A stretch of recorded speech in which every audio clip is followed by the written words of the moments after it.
Entendre la voix de Dieu, connaître sa volonté, est le privilège de chaque enfant de Dieu.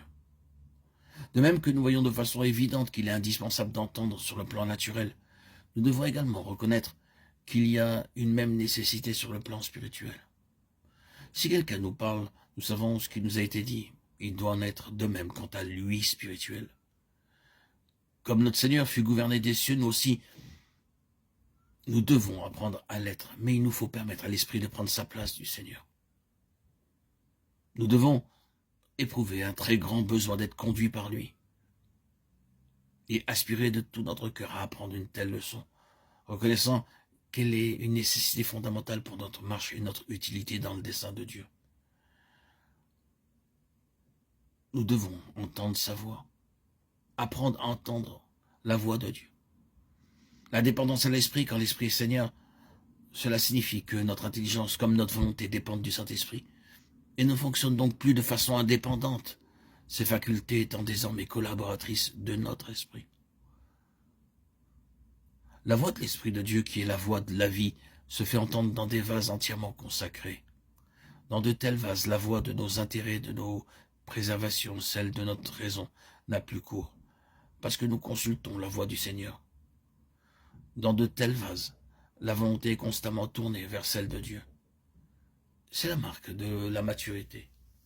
Notre communion est avec le Père et avec son Fils, Jésus-Christ, 1 Jean 1,3.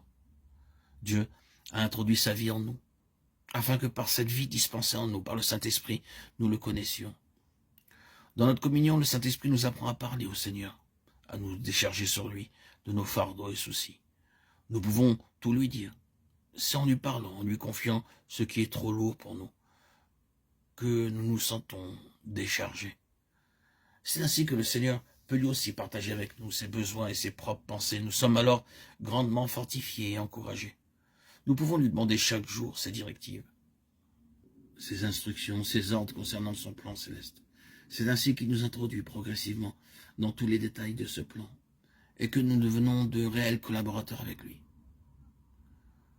Nous devons nous identifier dans sa mort et sa résurrection.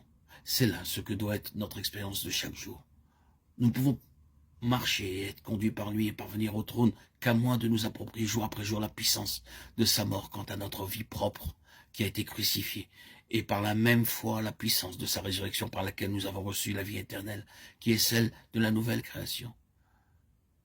Ce n'est que par le don joyeux au Seigneur de tout notre être et animé de cet ardent désir de vivre pour lui et par lui que nous renions notre nature déchue et qu'en retour la vie du cep circule librement dans le sarment.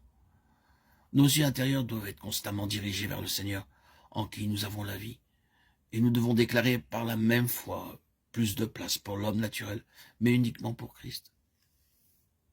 Il est mort pour tous afin que ceux qui vivent ne vivent plus pour eux-mêmes, mais pour celui qui est mort et ressuscité pour eux. 2 Corinthiens 5,15. Sachant que notre vieil homme a été crucifié avec lui. Romains 6,6. Si nous voulons marcher avec Christ, être son plein héritage et parvenir au trône, nous ne pouvons à la fois vivre pour nous-mêmes et pour Christ. Non, nous avons à faire le choix. Être décidé de mourir à notre égoïsme, notre vanité, à tout ce que nous sommes. Israël échoua et ne parvint pas dans l'héritage, parce qu'ils refusèrent à Dieu le droit d'être leur tout. Beaucoup de croyants aujourd'hui sont dans l'illusion quant aux promesses de Dieu. Je crois que lorsqu'ils le réaliseront, il sera trop tard. Christ aura enlevé ceux qui auront été fidèles. Le secret pour vaincre passe par le don joyeux et total de nous-mêmes au Seigneur.